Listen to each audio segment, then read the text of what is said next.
Hey, hello, students. Welcome back to Mr. Lawhon's AP European History class. Today, we're going to talk about one of my favorite topics, the beginning of the Reformation. Got a lot to get through tonight. Let's jump right into it. Our essential question 3.2: How did Martin Luther start the Reformation? Pause if you need to.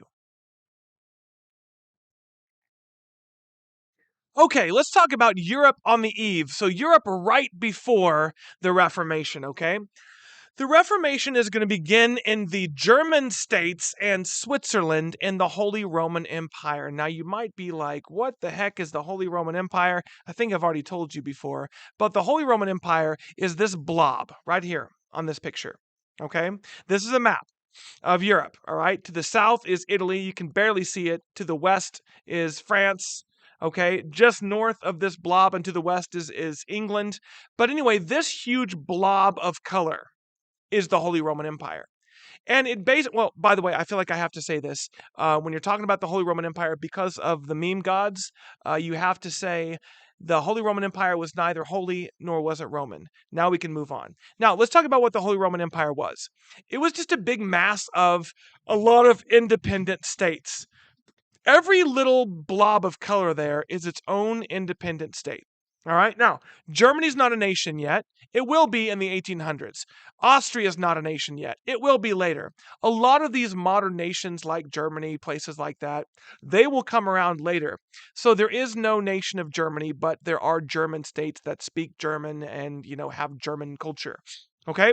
So German states are these 65 independent kingdoms, and they're each ruled by a different prince or royal monarch, whatever you want to call them, but just a noble. All right, now, remember what's going on at this time, okay? European monarchs are centralizing. So think about what that means from the last chapter. European monarchs and nobles and people, they've all kind of vied for power, right? Well, European monarchs have slowly taken land and privileges and power from nobles, and they're centralizing it all on themselves. They're becoming what in later chapters will be known as absolute kings. Kings that rule with absolute authority. They don't need parliament or they don't need nobles to advise them. They literally rule on their own by themselves. So, as European monarchs are centralizing this power, all of the people that lie kind of outside in rural areas are trying to stay autonomous. Now, remember what the word autonomous means. They're trying to do their own thing. So imagine if you're like a tiny little village outside of a big major urban area. You kind of want to do your own thing. You don't want to be consumed or taken over by the big urban area. You want to do your own thing. You want to be autonomous. So, as Europeans are trying to centralize their power and gain more power over more land, the villages and the people outside are trying to stay away from that. All right? Now, another thing that's going on in Europe is these power structures. Do you guys remember like merchants are gaining power, nobles are losing power? Well, guilds are also trying to remain autonomous from political authority. So remember what a guild is, right? Guilds control trade in an area. And one of the things that's happening is monarchs and royal people are trying to increase their power over guilds. And guild masters are like, no, we want to do our own thing. We want to be independent. Now, here's the deal. Why does any of this matter? Well, guys, people are going to look for excuses to retain autonomy. People are going to look for excuses to do their own thing. Right now in Western Europe, the Catholic Church controls everything. But what if you could be something other than Catholic? Maybe you could even start your own church, and then you didn't have to do what the Pope says. Or if the king is Catholic, maybe you didn't have to do what the king says, right? You can do your own thing. So, as monarchs centralize traditional rights as monarchs centralize, traditional rights of society are taken away. All right. So people are going to look for excuses to maintain their rights. Okay. Now, what kind of traditional rights? Well, guys, even if you live on a noble's land, peasants have rights like fishing, like I can fish in these areas. Peasants have rights like, oh, I can go hunt game in these areas. Oh, I can grow land in these areas. But as monarchs centralize their power, people are going to lose those privileges.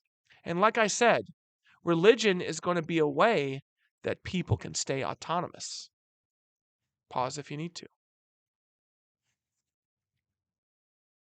All right, now, criticisms of the church. So let's be honest. Ever since way back in chapter 1, we have talked about the growth of the Roman Catholic Church, right? We talked about the history of Christianity and how the Roman Catholic Church has grown into something that it was never intended to be. It started off great, this idea of a universal belief that everybody could abide by. Because if you remember, around the 300s, the churches all over the Roman Empire were scattered and starting to teach different things. After the Nicene Creed, they all kind of start to get together and they start saying, look, we're all going to believe the same thing. But with that unity came a lot of power, right? Because they are the only game in town. They're the only church. And if they're the only church in town, well, that means you have to do whatever they say in order to get to that good afterlife, to get to heaven, right? So we talked about in chapter 1 how the medieval Catholic Church grew in corruption and power. They started to focus on things like land, money, political authority.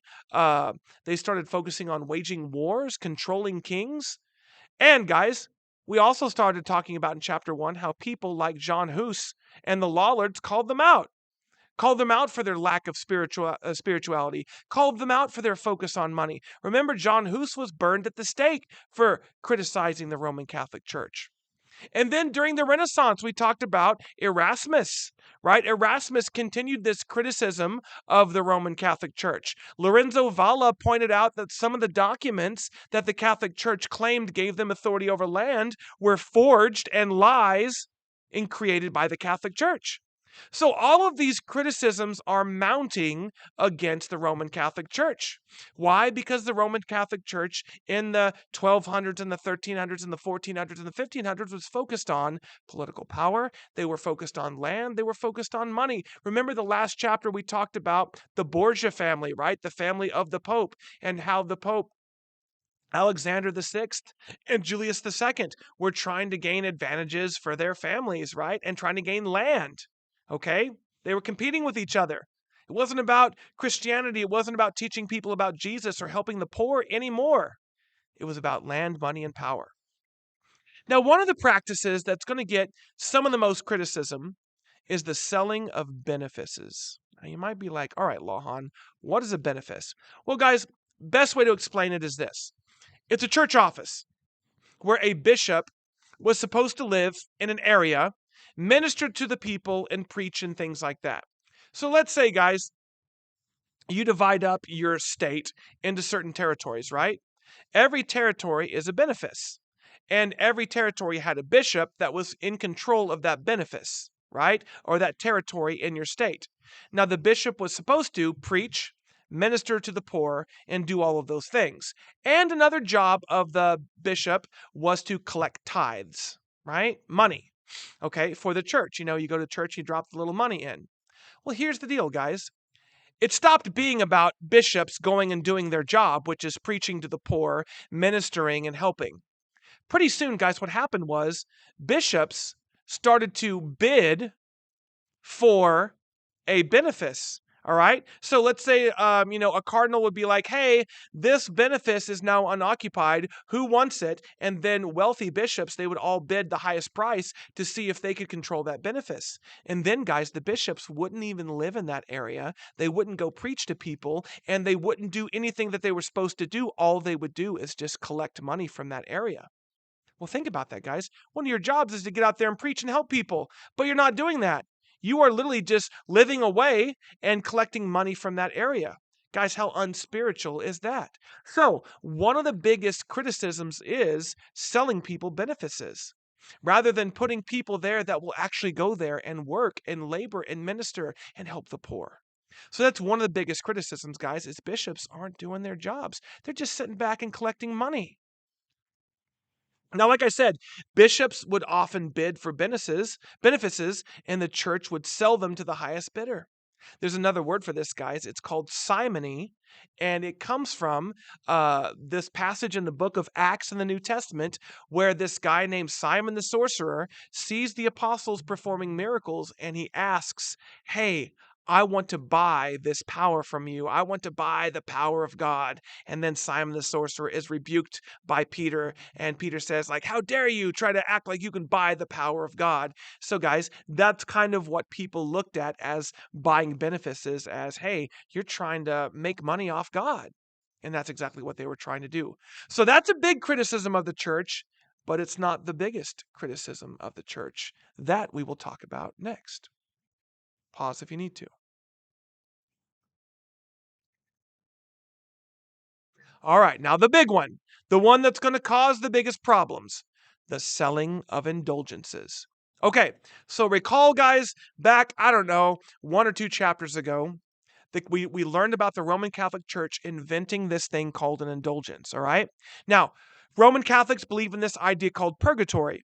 Purgatory is like a waiting place for Christians after you die and before you go to heaven. The idea is that when you die, you still have some sins inside your soul that you haven't gotten rid of.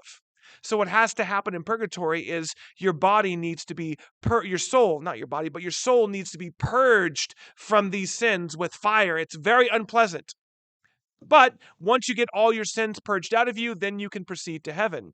Well, the Roman Catholic Church in the 1200s invented an idea called indulgences. They said, what if we tell people if they drop a little bit of money in this jar, we will pray for their dead relatives to get out of purgatory and into heaven faster.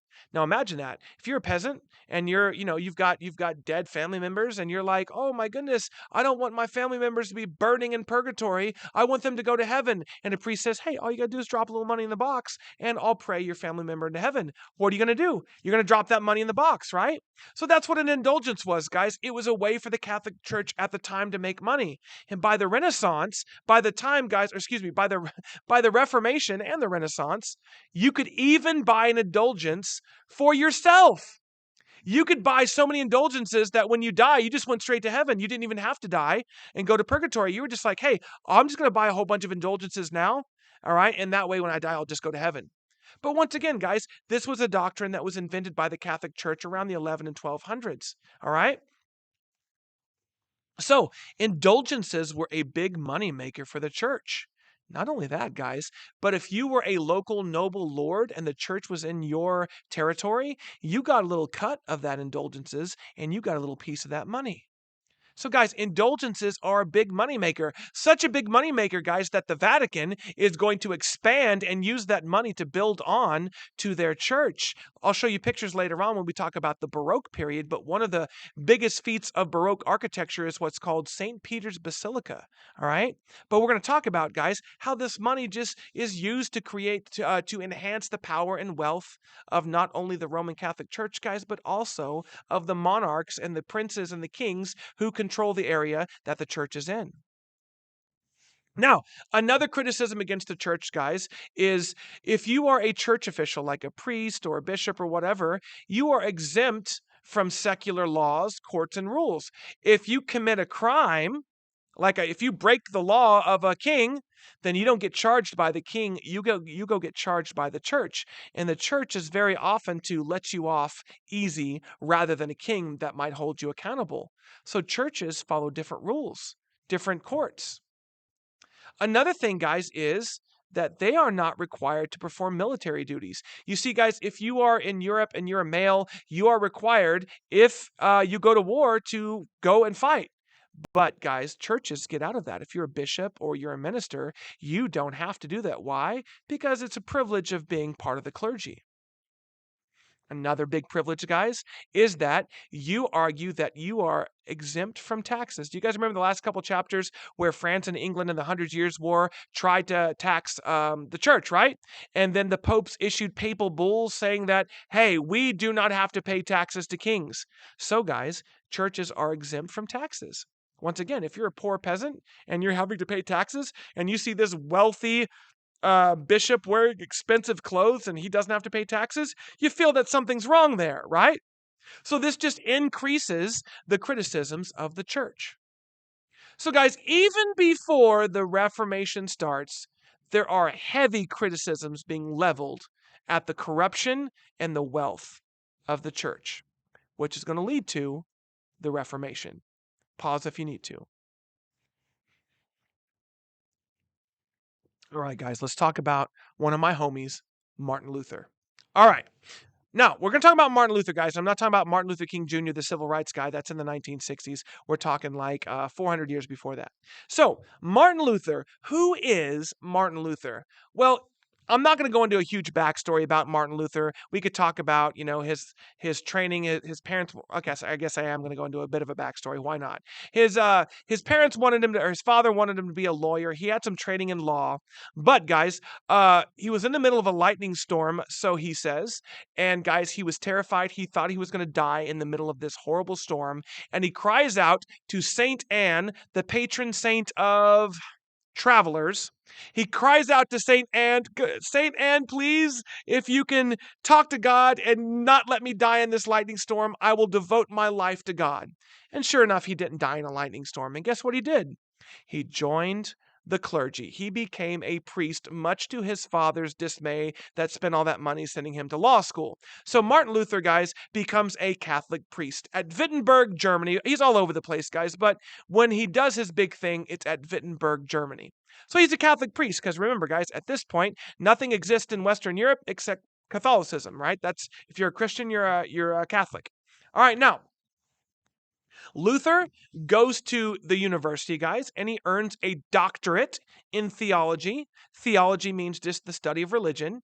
And he read the Bible. And as he reads the Bible in the university, by the way, guys, a lot of priests never even really read the Bible unless you went to a university. You didn't have to know the Bible to be a priest, a low-level priest, right? But when you went to the university, that's the place where you found Bibles because Bibles were kind of rare, right? So anyway, he goes to the university and he's reading the Bible and once he starts really diving into the Bible, he starts saying, there's a lot of things in that the Roman Catholic Church teaches that are nowhere found in the Bible. And he struggles with it. He's upset by it. He feels like he's part of something that is teaching wrong, that is teaching error, that is teaching false teachings. Now, the church, more or less, guys, taught that a person is saved from God's mercy, but also a person is saved from doing good human deeds. That's part of the deal. That's part of salvation. You have to go around and you have to do these good deeds in order to kind of earn your way into heaven. Now, as Martin Luther read the Bible, particularly the New Testament in the book of Romans, Martin Luther started to come to the conclusion that, look, Christians should do good deeds. There's nothing wrong with that. Being a Christian means that you go help the poor and you go do all this stuff. But it's not doing those good deeds that saves a person. It's literally their faith in Jesus and Jesus' sacrifice on the cross and dying for your sins. That is what saves a person. So, after reading particularly the book of Romans, Martin Luther comes up with this idea that our salvation as humans is not by anything we do, it's by faith that Jesus died for our sins. And he calls this doctrine in Latin sola fide. All right? Sola fide means by faith alone. So, guys, he's going to argue that, look, no good deeds are enough to earn your way into heaven. We are saved by faith. Jesus did everything that we needed to do to get to heaven. Now, that doesn't mean he didn't think you needed to do good deeds, but it wasn't the good deeds that saved you. It was your faith in Jesus. All right? So he's going to conflict with the Catholic Church there. Number two. Now, remember, guys, Martin Luther's Catholic. He's a Catholic priest. Okay? Now let's talk about this guy. This is Martin Luther's arch nemesis. This is his guy that he has the biggest beef with.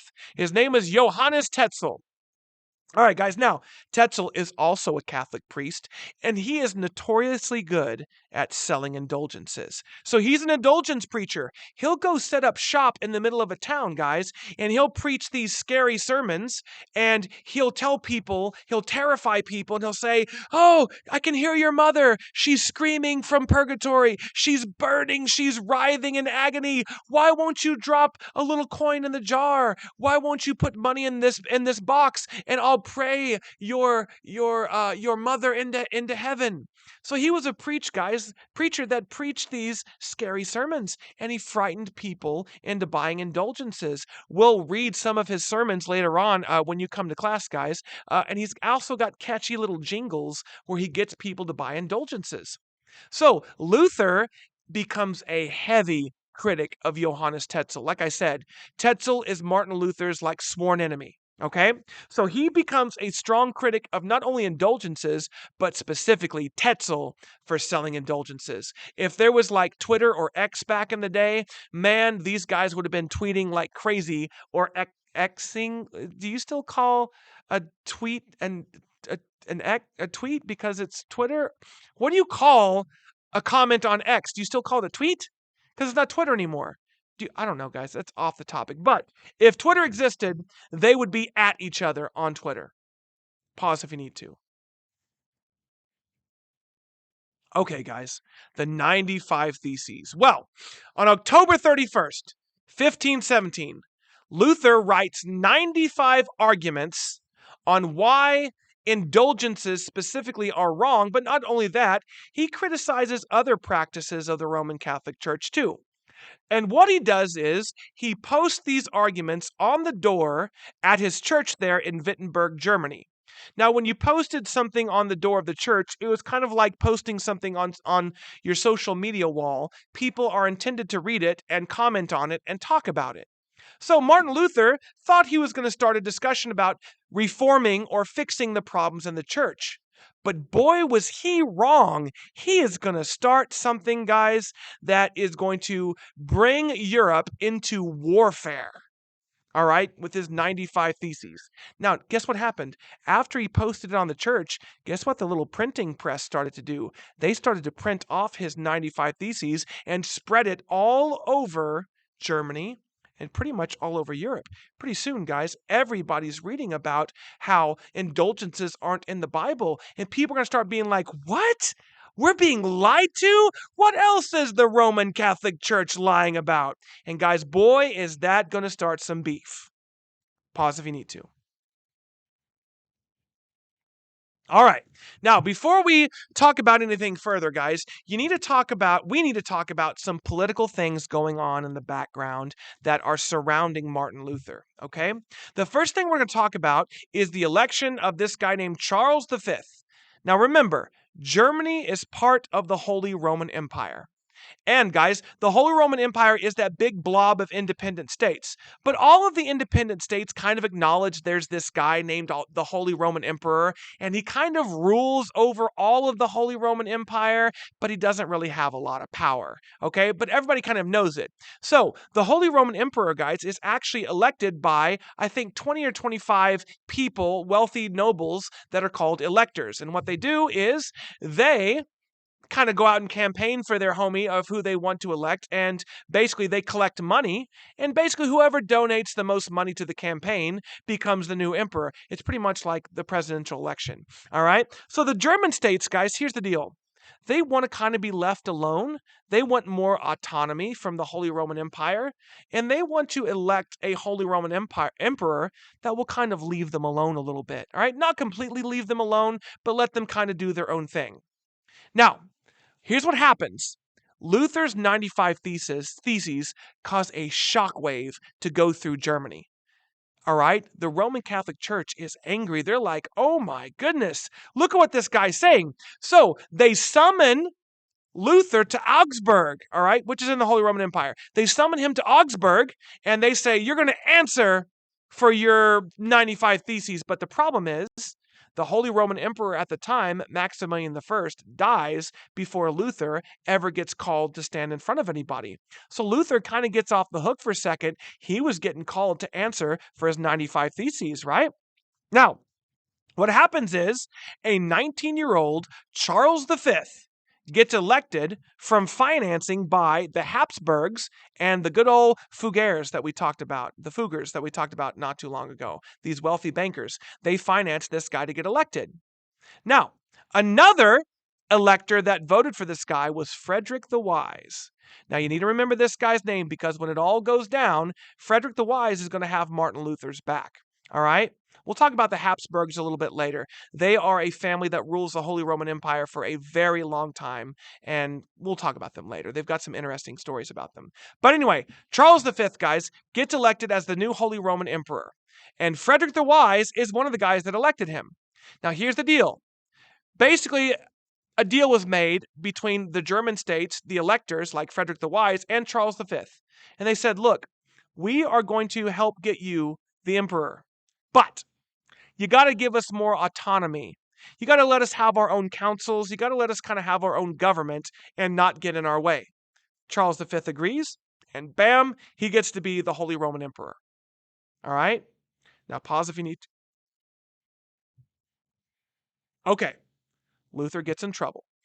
Well, guys, 1519, all right, 2 years after the 95 Theses, Luther gets into a debate with a professor in Leipzig, all right, which is a city in Germany.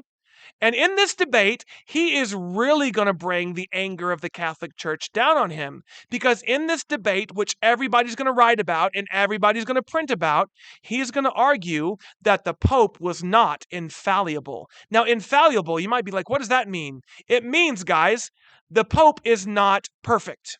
All right? When the Pope says something, that doesn't mean he cannot make mistakes. Infallible means you never make mistakes in your understanding of God and the Bible. All right? Luther says, look, the Pope's a human just like anybody else. He can make mistakes. Now, guys, if you're the Pope, you say, what? And then, guys, he argued that maybe, all right, not only, guys, is the Pope not infallible, but you don't really even need to listen to the Pope if you read the Bible. He argues, guys, that it's the Scripture alone is all that's needed to understand God's will. All you need to do is just read the Bible. And he calls this doctrine sola scriptura, which means we should only listen to the Scriptures.